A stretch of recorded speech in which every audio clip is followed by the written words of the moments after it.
Hi guys, so today I'm at Earthmama Smoothie Bowl Bar and Kitchen with the lovely Malvika, and it is one of the most healthiest cafes for you to check out whenever you are in Goa. And I don't want to take too much of time, but I would love to for you to share your journey, Malvika. Thank you for thinking of me and my smoothie bar. Hi everyone, my name is Malvika. I am the founder of Earthmama Smoothie Bar and Kitchen. So, a journey as to how I started the brand is that.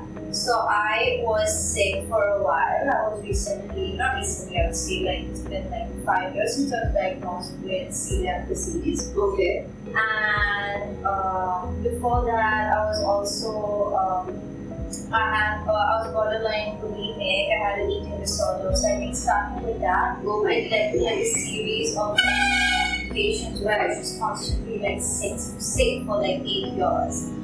And I just didn't like at that time also like celiac disease, like when I was diagnosed with, wasn't like a well-known like disease, easily diagnosed like by any doctor over here. So I suffered from a lot of internal bleeding and ulcerative colitis in my intestines. So at that time the doctors diagnosed me with like tuberculosis of the intestines. But they prescribed me like a heavy dose of antibiotics and steroids which I had to take, but I actually didn't take the medicines at all. I actually refused the treatment and I just continued to just like eat regular food until I actually felt really sick again and I knew something was up.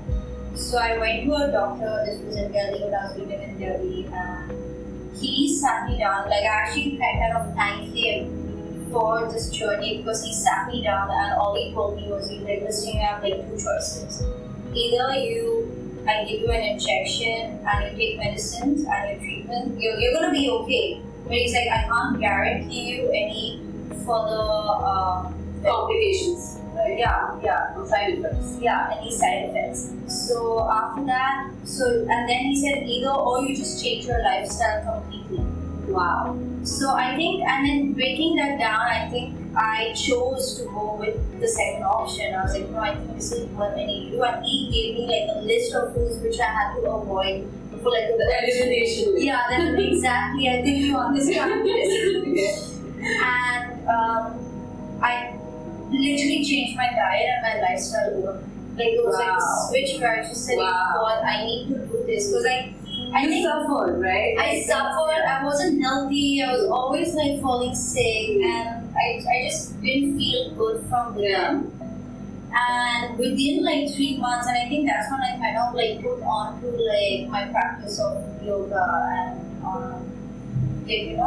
connecting to like say external energies, like how you like believe in like food as like medicine to heal your body, and then using crystals, using essential oils. Nice. And I would say like something that's connecting you to your spirit as such. It's like what's really defining you as a person. Right.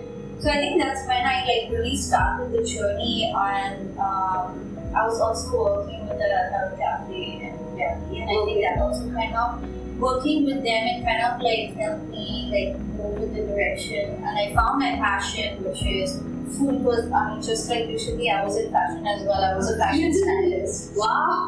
I worked with like well-reputed magazines like Vogue and Harper's Bazaar, and it was like a great job. Right.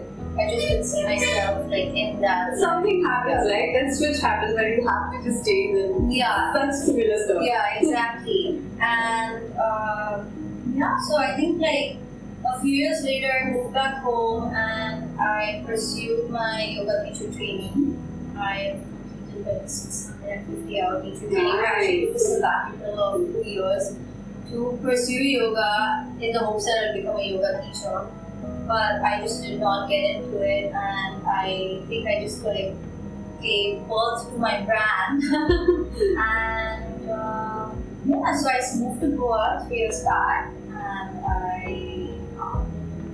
I was kind of like clueless, to be honest. Like I actually want to share this with everyone because after like the sabbatical, we just like have so much free time where you really don't know what you want to do. Exactly. You're so confused because you're like, okay, I want to do this, I want to do that. So I was lost. I had no idea what. But then I knew I actually put in a lot of my free time in the kitchen experimenting with plant-based food because of my dietary restriction. Right. So it's just very difficult for me to go out and have a good meal. Even though I crave, like I would want to have like a pizza or like a burger, but I couldn't have it. So I was like, okay, if I can't have it, it's not easily available. Even if it is, I didn't really like the flavor of it. Right. So that's when I like started experimenting in the kitchen and like started like working on recipes for myself. Nice. And I think with that, it just gave me that motivation to like post about it. Right. And everyone got to know like, okay, you're like making amazing food, you want to try. So like invite friends over, like, okay, try this. And then of course with the smoothies, I continued like making them. And I started like doing home delivery, like at my house. And So amazing desserts which I had over and smoothies, I remember. yeah, so I started with home deliveries, but then again it was just very limiting, like sitting at home and just I would work for only like those many hours in the day, and the rest of the day it was just like super chill, I was doing nothing, and that started freaking me out. Right. So I was like, I cannot see myself as so much free time. And obviously as older you get, you just like start thinking about like other factors which like you need to start giving importance. Yes. And so I just like kind of like took the risk, and I was like, okay, I need to like get out there, put it out there, and see what's going to happen. And I did that. So September last year, I found this little shop in Arjuna, and And it's so glad that she opened it, and I must check out. So being a health entrepreneur, Malvika, what's the top 3 challenges you face?